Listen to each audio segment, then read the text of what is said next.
Hello and welcome to How to Film Weddings. My name is Nick Miller and today we are continuing our Getting Started series to help wedding filmmakers get into the business of shooting weddings. One of the things that I absolutely love about our Facebook group and our Facebook community is that people are asking questions and helping each other throughout their filmmaking process. And as we've been posting these videos, these Getting Started videos, lots of people have made suggestions on things that they think that we should cover in this series. And today I am covering one of those, and that is white balance. Today we are talking all about Kelvin. So as we're getting started with this video, I want to ask the question, why does white balance matter? What white balance is doing is trying to get the correct color inside of your camera. The best way to make something look real and look natural is to make the white parts of your image actually look true white. I remember when I got my first Canon C200, I had the white balance set on something really weird, and it was really cool. And so all of my imagery from the day was very blue. Whenever getting started, white balance is something that not everyone can comprehend or understand or know exactly what it is. And we think, or at least I had the thought that, oh, I can just fix it in post. But whenever an image is the wrong color, okay, if it's too blue or it's too orange, it's really hard to fix it in post. So whenever learning white balance and what it does to your image, it can drastically improve your post-processing time. It can drastically improve your editing time.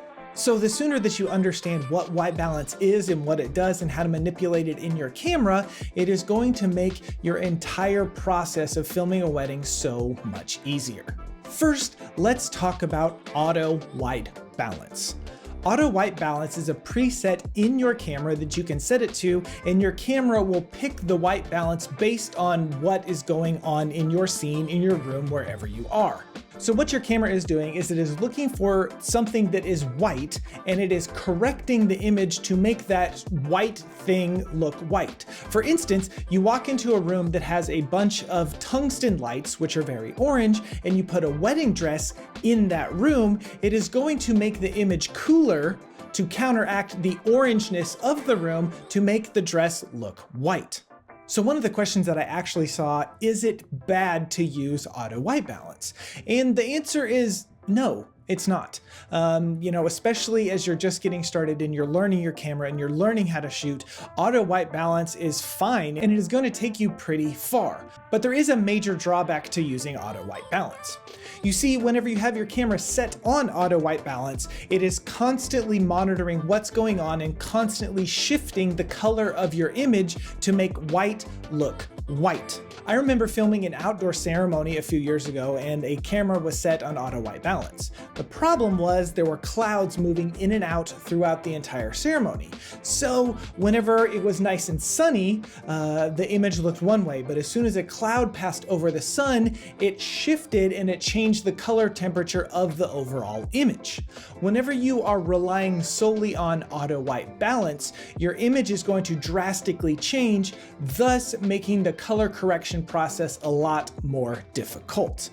Whenever you learn how to expose properly and then use Kelvin to white balance your image, it is going to make everything so much smoother.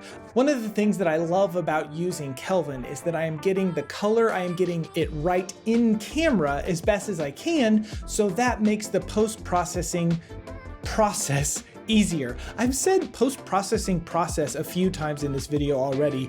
It's kind of a mouthful, but it's very true. Whenever you get it right in camera, it makes editing so much easier. So let's say you've been using auto white balance for a while and you're ready to jump into Kelvin. The first thing that you need to know and understand is the Kelvin color temperature scale. As you can see here on the screen, very low at 1000 Kelvin, the image is very orange. You move up, and the higher in number that you get, the more blue your image becomes. So whenever learning Kelvin and shooting for white balance, knowing the Kelvin color temperature scale can really help you get the proper white balance in your image. Most tungsten light bulbs in most rooms that you walk in are going to be 2500 to 3500 Kelvin. Sunlight is 5000 to 6500 Kelvin, and if you get overcast or even in the shade, it's even higher at 8000 to 10,000. So why does it help knowing the Kelvin color temperature scale whenever you're shooting on a wedding day? Well, if you walk outside and it's nice and sunny, you know that it's anywhere from 5000 to 6500 Kelvin. So that is a great place to start whenever exposing your camera for color temperature and white balance. Put your camera's Kelvin at anywhere between 5000 and 6500 to get the image looking proper. Are you finding this info helpful? Make sure you give us a thumbs up. Now, the Kelvin in your camera is actually inverse of what it really is. As you can see on the scale, around 3000 Kelvin is pretty orange. But if you set your camera to 3000 Kelvin, it turns it really cool, really blue. And what it is trying to do is offset the orange by making things blue and therefore making white white. So what are a few starting points? What are a few things that you can do on a wedding day that can help you quickly adjust your Kelvin settings in your camera? First off, if I am outside in full sun, I am putting my camera at about 6000 Kelvin as a starting spot, and I will adjust either up or down based on the sun and what's going on. Remember, sunlight is actually really cool, not orange like a lot of movies make you think it is. It's very cool, and so you need to warm up your image to make your whites look white. Whenever it comes to reception time and everything's dark and the uplighting's on and all that kind of stuff, I am putting my Kelvin at about 3200 as a starting spot, and then I will adjust from there. One thing that I'm commonly doing on a wedding day, if I don't know what the Kelvin number should be, I actually flip my camera over to auto white balance really quick, see what the camera adjusts it to, and then I will go back to Kelvin and set my number at that number so that my white balance is correct. Again, the reason that you want to shoot in Kelvin is to get your image consistent so that you can make your editing process a lot easier, especially when it comes to color correction, and you can have full control over the settings of your camera. Whenever you have control, it is going to streamline your editing so much more. I really hope that this information has been helpful to you. If there's any questions that you have about white balance or exposure or anything like that, please drop them in the comments below.